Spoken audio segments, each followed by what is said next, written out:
Assalamualaikum warahmatullahi wabarakatuh anak-anak. Apa kabar semuanya? Masih semangat belajar di rumah? Mudah-mudahan masih semangat anak-anak ya. Ketemu lagi dengan saya dalam suasana yang berbeda. Anak-anak, kita akan belajar tentang materi yang sangat urgent. Namun sebelumnya, saya bertanya pada kalian. Pernahkah kalian berpikir mengapa kalian ada di dunia? Bagaimana prosesnya? Dari mana kalian berada? Jawabannya, mari kita ikuti materi berikut ini. Kalian ada, saya ada di dunia ini karena ada satu proses yang diberi nama reproduksi. Kita akan belajar tentang sistem reproduksi pada manusia. Mengapa sistem reproduksi pada manusia ini diberikan pada materi kelas 9 SMP? Kalau pada pelajaran dulu anak-anak, kurikulum dulu ketika ibu masih sekolah, sistem reproduksi ini diberikan pada kelas 3 SMA. Namun sekarang sistem reproduksi diberikan pada anak-anak SMP. Mengingat kemajuan zaman, kecanggihan teknologi, sehingga anak-anak SMP itu sudah mulai matang sistem reproduksinya bila dibandingkan dengan anak-anak SMP zaman dahulu kala. Baik anak-anak, apa itu reproduksi? Kembali, produksi membuat, berarti membuat kembali. Membuat kembali apa? Keturunan.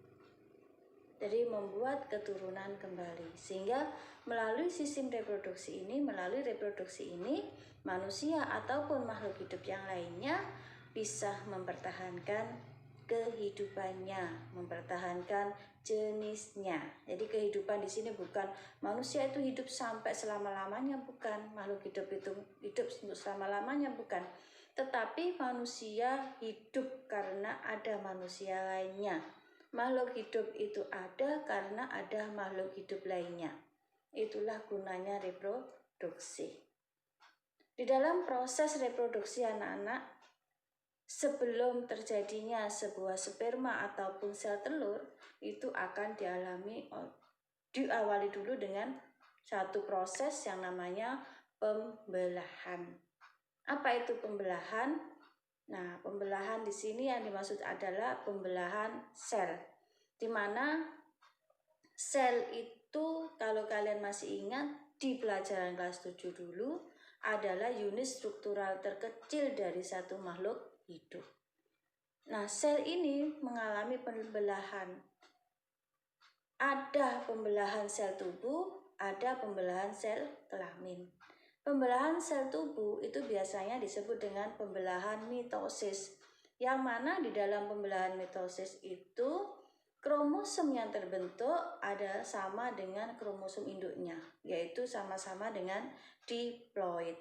Sedangkan pembelahan sel kelamin itu biasanya terjadi pada pembelahan meiosis. Mengapa kok pembelahan meiosis? Nah, ini anak-anak, pembelahan meiosis itu pembelahan yang terjadi pada sebuah sel makhluk hidup di mana hasil anakannya itu jumlah kromosomnya berbeda dengan induknya. Jumlah kromosom pada pembelahan meiosis itu hanya setengah dari pembelahan sel kromosom induknya. Kalau induknya itu diploid, maka sel anakannya adalah haploid atau N. Untuk lebih jelasnya anak-anak, kalian bisa mempelajari materi ini pada halaman 9. Mulai halaman 9 itu kamu akan pelajari ada pembelahan mitosis dan ada pembelahan meiosis. Ayo, tugas kalian pertama ini adalah mencari perbedaan pembelahan meiosis dan mitosis. Mengapa pada pembelahan mitosis jumlah anakannya memiliki kromosom yang sama dengan induknya, sedangkan pembelahan meiosis memiliki jumlah anakan yang kromosomnya setengah dari induknya. Meskipun kita tahu bahwasanya Fase-fase dari pembelahan meiosis maupun mitosis adalah sama, yaitu yang pertama profase, yang kedua metafase, yang ketiga anafase, dan yang keempat telofase, atau yang kita singkat dengan pro, meta, ana, telo. Apa anak-anak singkatan dari pembelahan itu tahap-tahapannya? Pro, meta, ana, telo. Nah, anak-anak, kerjakan tugas pertama ini di buku kalian masing-masing. Kemudian kumpulkan ke Google Classroom. Jangan lupa tulis nama kalian di atas pekerjaan kalian dan nomor absennya sekalian ya. Selamat mengerjakan.